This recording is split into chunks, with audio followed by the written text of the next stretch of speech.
नमो तस्स भगवतो अरहतो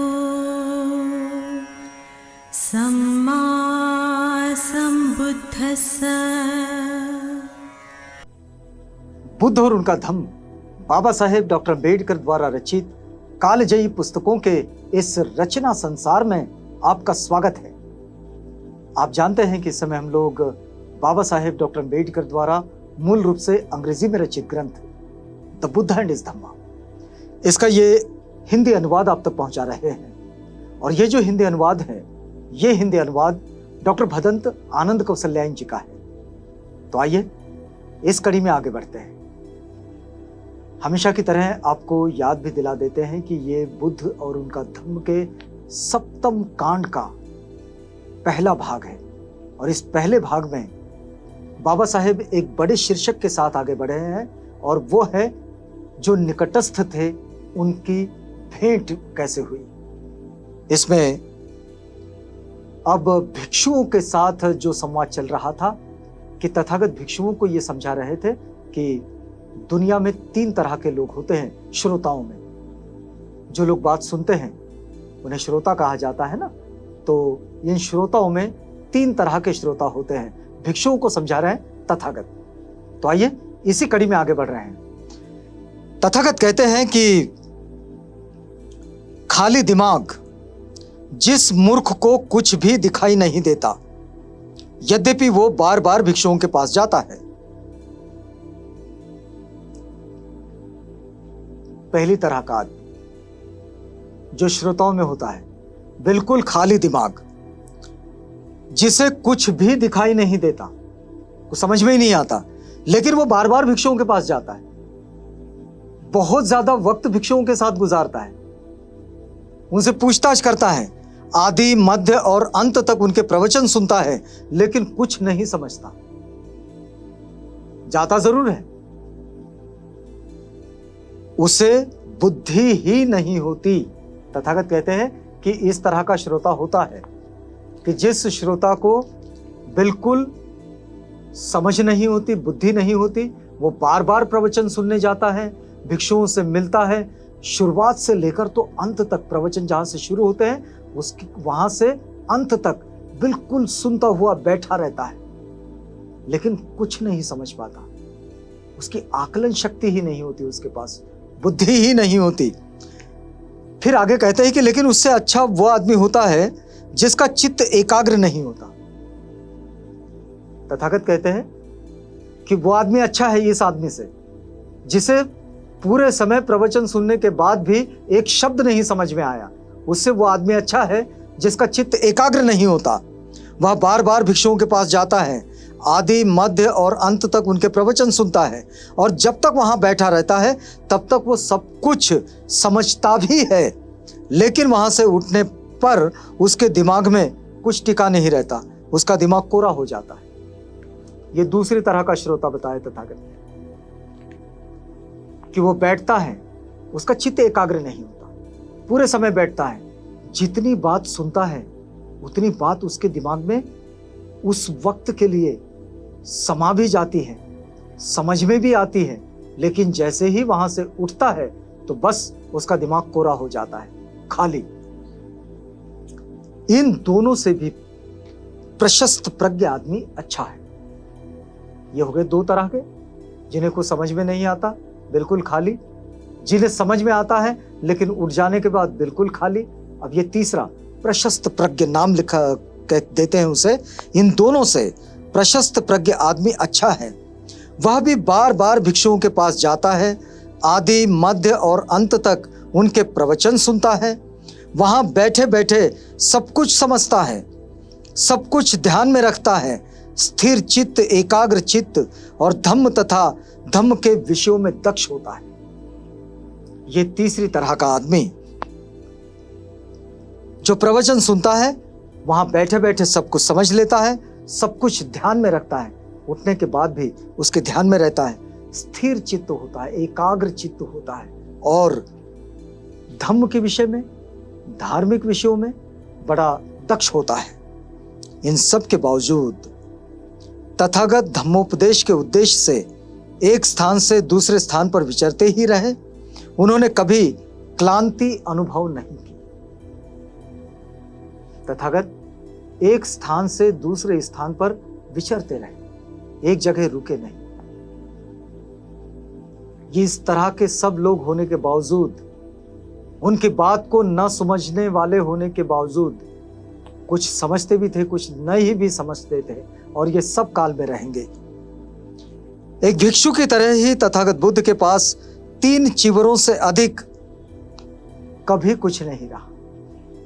जो नियम विनय पिटक में मिलता है भिक्षुओं के लिए, बस वो ही नियम के साथ तथागत भी पूरी अपनी जीवन यात्रा करते रहे। एक भिक्षु की तरह तथागत बुद्ध के पास 3 चीवरों से अधिक कभी कुछ नहीं रहा। वे दिन में एक बार भोजन करते थे। वे हर रोज घर घर से भिक्षाटन करते थे। उस वक्त की उन्होंने भिक्षु संघ को जो व्यवस्था दी थी, बस उसी व्यवस्था से वे स्वयं भी बंधे हुए थे, उससे वे बाहर नहीं थे। कभी भी मानव ने इससे कड़े कर्तव्य को नहीं निभाया होगा और इतनी प्रसन्नता के साथ।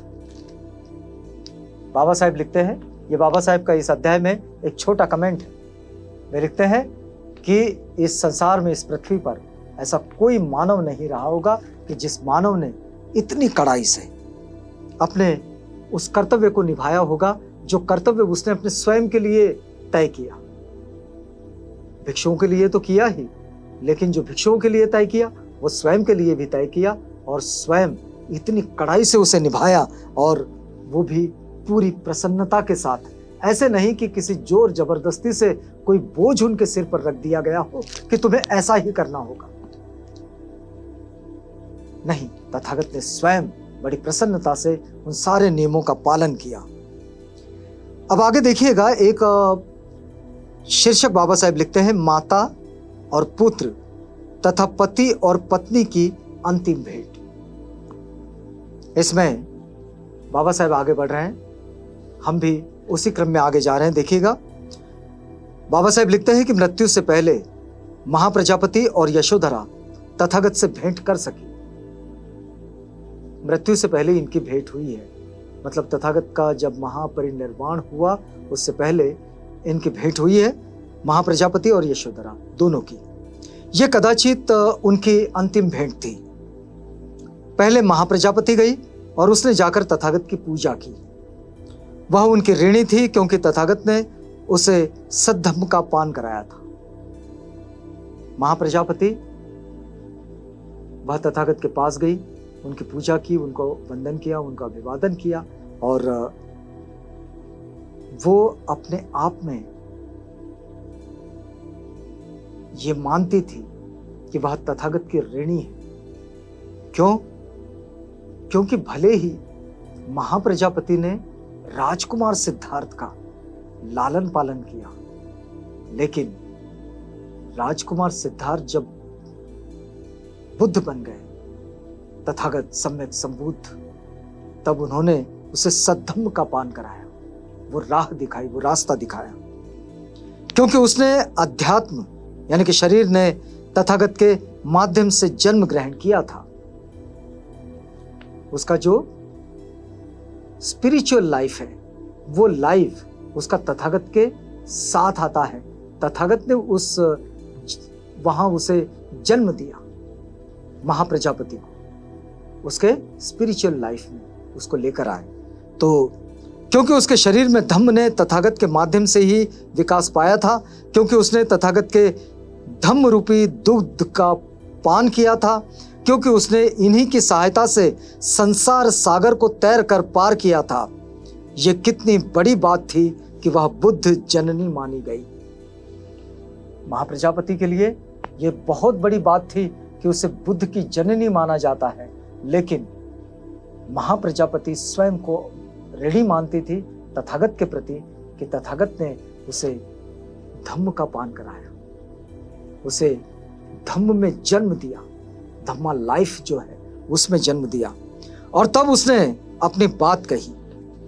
देखिए महाप्रजापति यहां क्या कहती है, अब मैं इस देह का त्याग कर मृत्यु को प्राप्त होना चाहती हूं।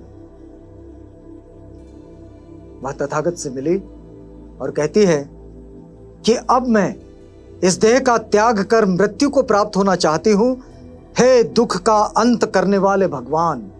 यहां भगवान शब्द तथागत बुद्ध के लिए इस्तेमाल किया गया है और भगवान शब्द का अर्थ अब से पहले कई बार हमने समझाया है।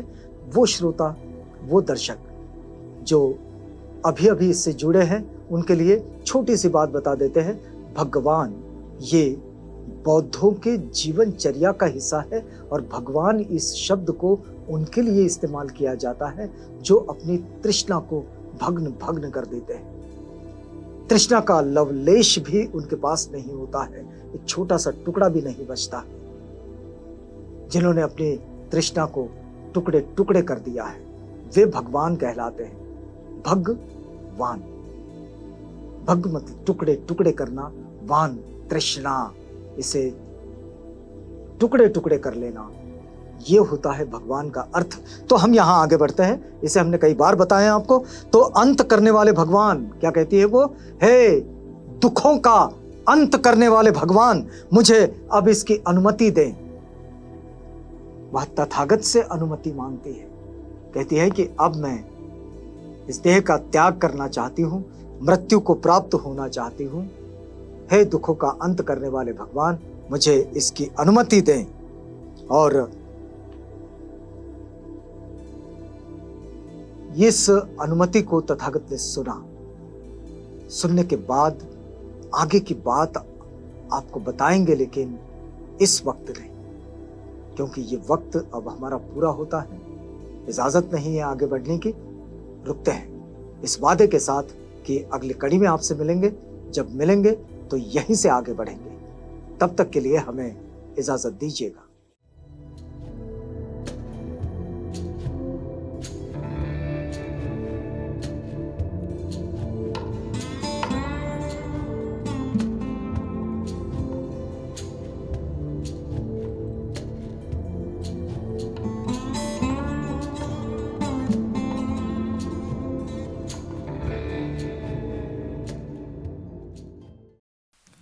बुद्ध और उनका धम्म।